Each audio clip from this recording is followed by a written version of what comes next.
Իդեպ պատմեմ, ուրեմն ընկերներից մեկը զանգարել է, ասում է երեխեն վաղը ինֆորմատիկա հանձնի, մի հատ նայի կարաս, մի քիչ կոնսուլտացիա անես, դե եկել է երեխեն նայում եմ,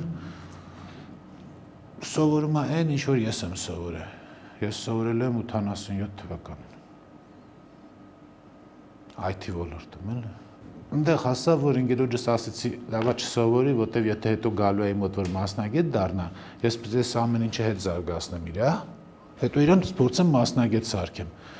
Իզուր տեղը մի տարի ժամանակ պետք է կորցնեմ, որ երեխան մոռանային, ինչ որ իրան ասել են, որովհետև այդ տրամաբանությունով շատ վաղուց արդեն չեն աշխատում IT ոլորտում։ Այդ ծրագրային լեզուները արդեն գոյություն չունեն։ Միայն հույսը դնել, որ կրթական բարեփոխումները բարձրագույն ուսումնական հաստատություններում կլուծի այդ խնդիրը, դա հնարավոր չէ, այն միջանկյալ օղակների ձևավորումն է, որը կատարվում է մի մասը պետական, այսինքն աշխարհում տարբեր երկրների կառավարություններ ուղղակի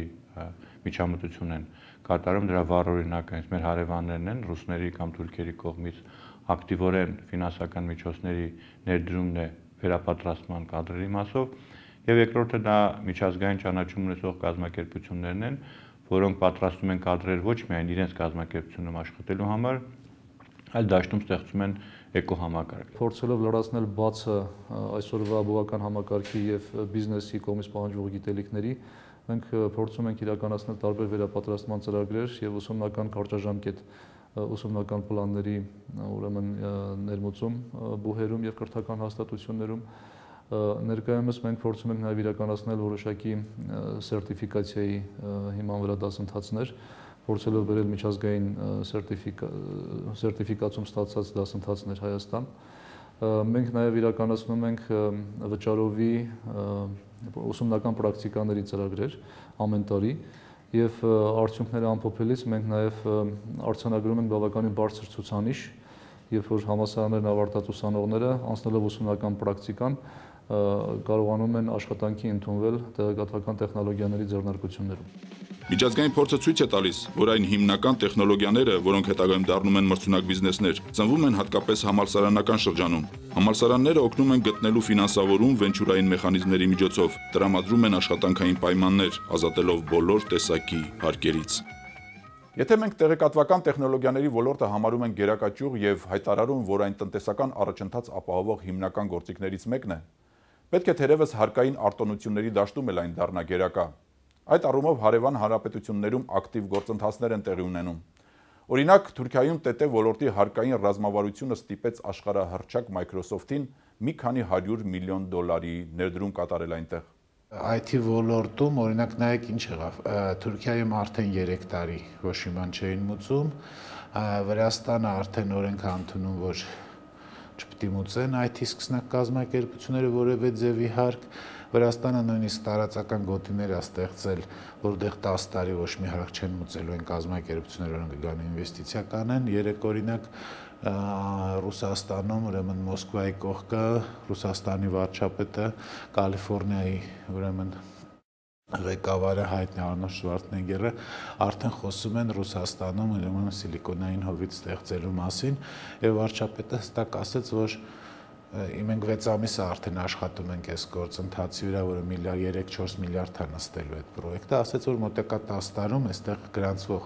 կազմակերպությունները հարկ չեն մուծելու պետությանը։ Այսինքն իրանք 6 ամսվա մեջ օրենք անցկացրին։ Պետք է կարողանանք ստեղծել միջավայրեր, ֆինանսավորման եղանակներ, վենչուրային հիմնադրամներ, դրամաշնորհներ, որ կարողանանք եղած պոտենցիալը, այսինքն որոշակի մակարդակի հասցնենք։ Եթե մենք ունենք 200 կազմակերպություն, Վրաստանում նրանք հասնում են 10-ի, այսինքն համադրության խնդիր չկա։ Նրանք շատ լուրջ խնդիր ունեն օրենսդրական դաշտը առավելագույնը բացել, որպեսզի կարողանան ստեղծել քրիտիկական զանգված կազմակերպությունների։ Քրիտիկական զանգվածի զգալի մասը Վրաստանը կարող է ապահովել հայկական մտքի շնորհիվ։ Այդ տենդենսը տնտեսության այլ ճյուղերում արդեն նշմարելի է, քանզի գործարարը միշտ ձգտում է աշխատել այնտեղ, որտեղ բիզնես միջավայրը առավել մաքուր է, պարարտ եւ անվտանգ։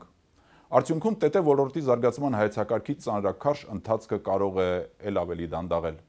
Հարաբերությունը, ասենք, մեր հարկային բեռի եւ նրանց մոտավորապես մեր բեռի 90% պակաս ալնելու մեր բեռից։ Հա, որը որ կարա լուրջ խնդիրներ ստեղծի, այսինքն ընկերությունները գնան գրանցվեն Վրաստանում, տեղափոխեն բիզնեսը Վրաստան, տեղափոխեն բիզնեսը Ռուսաստան եւ այլ եւ այլ։ Այսինքն այստեղ լուրջ արտաքին ճնշում է շուտով գործելու, որը կարող է վտանգել ոչ միայն ոլորտը, այլ նաև ազգային անվտանգության համար վտանգ լինել։ Եվ ինչքան շուտ մեր ղեկավարները հասկանան, որ IT ոլորտը դա PR-ի համար չի միայն, այլ նաև երկրի համար, այնքան իմ կարծիքով մենք ավելի արագ տեղաշարժենք։ Ով ասեց, որ հայկական կազմակերպություններին ավելի ձեռնտու կլինի գնալ Վրաստան, ոչ թե Ղարաբաղ, որտեղ ես Ղարաբաղում վերջերս ուսումնասիրում ենք նույն առավելությունները այսօր կան Ղարաբաղում, չգիտեմ ինչի մենք չենք օգտագործում, բարձվեց եկամտահարկը 5% է, որ մեր կազմակերպությունների մեծ մասը չգիտեն։ Եվ նաև Ղարաբաղում գործում է ներդրումային հիմնադրամ, որը կարողանում է սուբսիդավորել, այսինքն ծախսերի մեծ մասը։ Դա լուրջ առավելություն է, այսինքն այլ փոքր որոշակի տնտեսական գործի է։ Եվ ինչքանով կուզենան եւ կարողանան տեղական կազմակերպությունները արձագանքել Վրաստանի փոփոխություններին գնալ Վրաստան, բայց ամեն դեպքում պետք չի, այսինքն հույսներս դնել, որ նրանց օրենքը լավը չի լինի եւ մենք այսինքն կարող է չգնանք։ Ես կարծում եմ մոտակա 1-2 տարիների ընթացքում նաև Հայաստանը հանդես կգանք նաև նախաձեռնությամբ, առաջարկությամբ, ինչպիսի adekvat քայլ կատարել, որովհետև մեզ մտահոգում է ոչ թե պաշտպանվելու քաղաքականությունը, որ այսինքն միտեղ կարողանանք արձագանքել, միտեղ հրդեհի արագ հանգցնենք, այլ մենք ինչպես ենք տեսնում մեր դիրքավորումը ապագայում։ Այսինքն մեզ դիրքավորենք ապագայում անկախ Վրաստաններից, Թուրքիաներից եւ Ադրբեջաններից, որտեղ մենք ձեզ հետ համաձայն եմ պետք է քրիտիկական քայլ կատարենք, դե չենք հասնի հայեցակարգի թվերի նույնիսկ 50%-ին։ ՏՏ ոլորտի պետական հատկացումները 2008 թվականի 200 միլիոն դրամի փոխարեն վերջին 2 տարիներին կրճատվել եւ դարձել են 80 միլիոն դրամ։ Կտրվել է մասնավորապես ամենամյա Digitech Business Forum-ի գումարը, որը նվիրված է ՏՏ-ի կիրառմանը բիզնեսում։ Ռազմավարության առումով այսօր մի բացթողում եւս ունենք։ Օրենսդրական լուրջ խոչընդոտ կա, որը թույլ չի տալիս ոլորտի ձեռներեցներին իրենց մասնագետների վերապատրաստումը կրթության շարունակականությունը պատշաճ մակարդակով իրականացնել։ Քանզի ՏՏ ոլորտում ամսական 4-ից 6% գիտելիքը հնանում է։ Եթե դու 2 տարվա մեջ քո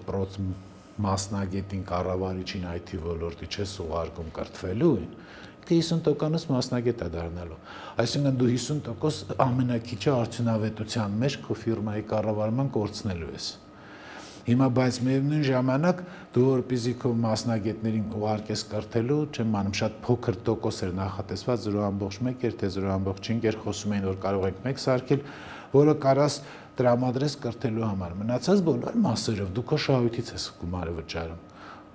որը ես կարծում եմ, որ ազգի համար, պետության համար, որը մեծ ամբիցիաներ ունի, որը ուզում է ինտելեկտի, ուրեմն ինտելեկտուալ լուծումների հաշվին երկիրը զարգացնել, կրթական նմանատիպ ուրեմն սահմանափակումները կազմակերպությունների առումով ես կարծում եմ, որ ճիշտ չի։ Տեղեկատվական տեխնոլոգիաների ոլորտը կարող է դառնալ ներմուծում արտահանում բացասական հաշվեկշռին դրական ուղղվածություն տվող հիմնական ճյուղերից մեկը։ Այսօր ոլորտի $130 միլիոն տարեկան եկամտի 70%-ը ստացվում է արտահանումից, բայց դա ոլորտի արտահանման պոտենցիալի փոքր մասն է միայն։ Չափազանց կարևոր է այստեղ նաև մարքեթինգի եւ վաճառքի գիտելիքների ուրեմն տարածումը, որովհետեւ շատ դեպքերում մենք ունենք մրցունակ գաղափարներ, մրցունակ տեխնոլոգիաներ, սակայն դրանք երբեմն չեն կարողանում վաճառել։ Այդ է պատճառը, որ այսպիսի միջոցառումների շնորհիվ նաև հնարավորություն է ստեղծվում նմանատիպ խնդիրների լուծման համար։